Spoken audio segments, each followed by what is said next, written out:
Hey everybody, and welcome back to the channel. It's your girl Lori. Oh my gosh, it's the start of a new week. Don't know when you're watching this, but Monday is always the best day of the week because it gets you to be able to start doing something you didn't do last week. It's also the beginning of a holiday week here for me, I guess for most people, but who knows when you're watching it. But I wanted to talk to you about how you're imprisoning yourself. First of all, we could do a series for like 5 years on this, but we're not. This is just going to be one part of that. And that's imprisoning yourself to the validation of somebody else. Okay. So imprisoning yourself to the idea that everybody has to like you. Everybody has to like you. Everybody has to validate you. Everybody has to agree with you.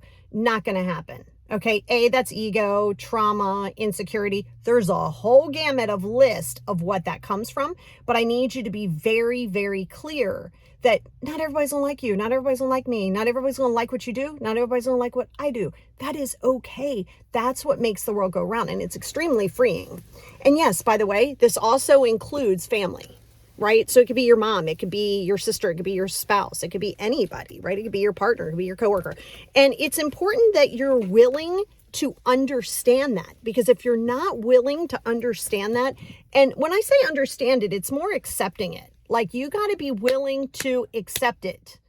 And if you're not, guess what? It doesn't matter. Nobody's going to change for you. No one is going to be like, okay, I need to understand you more. I appreciate you. I validate you. Like, not everybody is going to do that, nor should they. That's a lot of energy. People have their own things going on. I've said it before, like in my profession, right? Like, I have clients all over the place, all over the world. I love it. It's my favorite thing on the planet. Like, I just adore it. Here's the thing. I'm going to give you tools. I'm not magic. Well, kind of, but I'm not magic in that area. And I'm going to give you the tools. If you don't use the tools, it's not going to break my heart. I'm not going to be disappointed in you. It's not going to affect my life. You not meeting your goals doesn't affect me. I'm not going to spend energy on it. I'm not going to spend time being disappointed, because I'm not. It's not my journey. My goal is to give you the tools that are effective. And if you're not using the tools, that's a you issue. Right? And if you're worried about using the tools and then losing people, I want you to know, and I've said it a million times, and I say it when you first start as a client of mine, so I might as well share that with you here. And that is, when you start your healing journey, you will distance from people, they will distance from you. It is life 101. People are in your life for a reason, a season, or a lifetime. All right. It's so important that you grasp this. And the reason being is because you have a life that you're living. Only you can live your goals. Now, if you let your self-doubt get in, if you let your, what you would call laziness, which is really overwhelm, if you let all of that overtake you, even your depression, even things like that, if you're allowing that to overtake you, I know you don't always allow depression to overtake you, but you want to do the steps that when you're in a depressional phase, as a person who's had depression like forever, is you have to do the steps, even when you don't want to do them. So even if you're depressed, because when you're depressed, you're like, I could just lay around the house because that's easy. You could sleep all day. That's easy. You don't have to face anything. Well, that's not going to help your depression. That's going to help you stay in the depression. But you got to get up, even sometimes just to brush your teeth, just to put your foot in front of the other, just to create a system. And, I would encourage you to go listen to the podcast, episode 103. Of the positivity experience. It talks about establishing your 2023, but it's not just for 2023. It's every day of your life, basically. It's getting clear on who you are, what it is that you want, and being okay. And you're going to say, well, how do I get there? You accept it. That's radical acceptance. That's a DBT skill 101. It is the foundation of DBT. It is what it is. There is no magic pill. There's no magic button. There's no magic, I'm ready now. There is no magic in that. You have to accept that whatever your goals are must be for you. Stop trying to please everybody. Stop trying to shift. Now, that being said, if you go into self-sabotage, you don't blame anybody else. You're sabotaging yourself, right? We all have had self-sabotaging behaviors. Holy cow. I'm like the inventor of that, I swear. So it's like, you accept all of the stuff. You take ownership of yourself. You take responsibility of yourself. You don't take responsibility for other people. Okay. This is a big one, because when you're taking responsibility for other people, there's a little bit of you that's attached to a validation because you feel as though you have purpose by taking care of another person. No, That's also robbing you of your energy. Keep your boundaries strong, right? Let's say, oh no, let's say somebody wants to hang out with you and you're exhausted. You're so tired. You have a routine. You don't want to stick to it. You don't have to, you want to stick to it. You don't have to explain that to somebody. Well, I'm on this routine.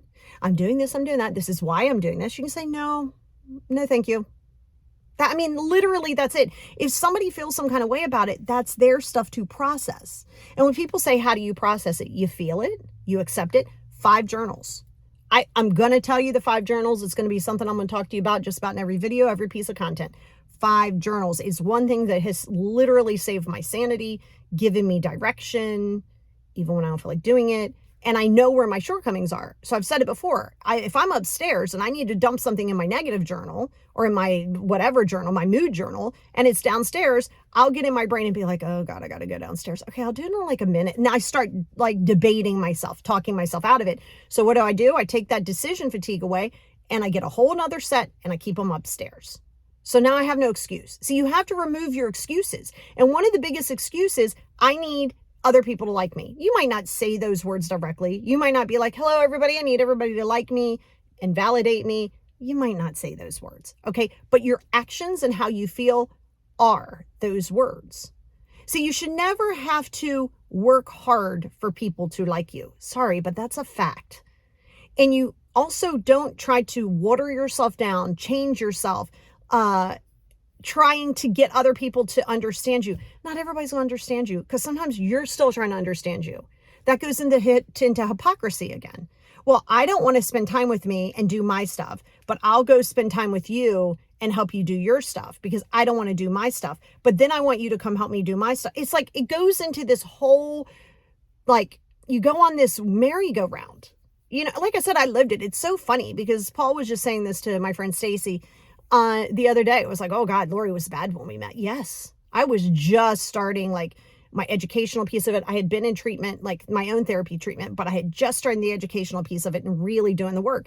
And he has been very vocal, very, very, very vocal.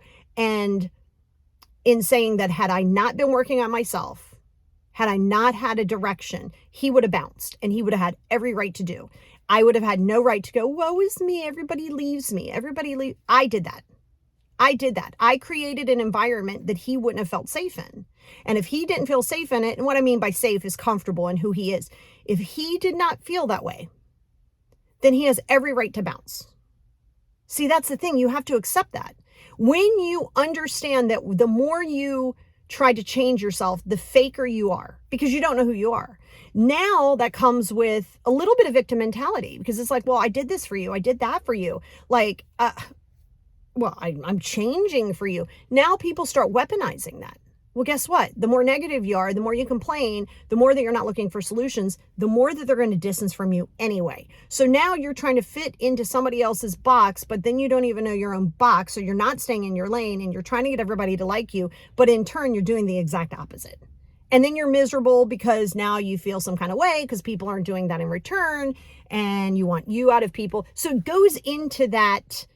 It's like a trajectory, right? And so you're in this loop. So you're constantly looping, doing the exact same thing. But you got to get very clear. You are imprisoning yourself. That's you. No one's doing that. You're doing it. Because you have to be clear. When people have a different direction in their life, people have a different belief system, they're not going to validate you. They're not going to like you. They're not going to like your choices. Why would you shelf your life for them? Because at the end of the day, if you're going into self-loathing, you're going into self-sabotage, that's yours and only yours to process. No one's coming in on a white horse to save you with their sword drawn. No one cares if you're meeting your goals. It's not hurting anybody's feelings.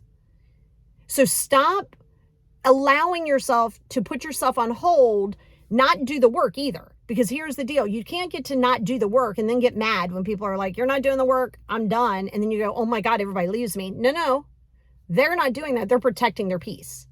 So I want you to be very clear in that.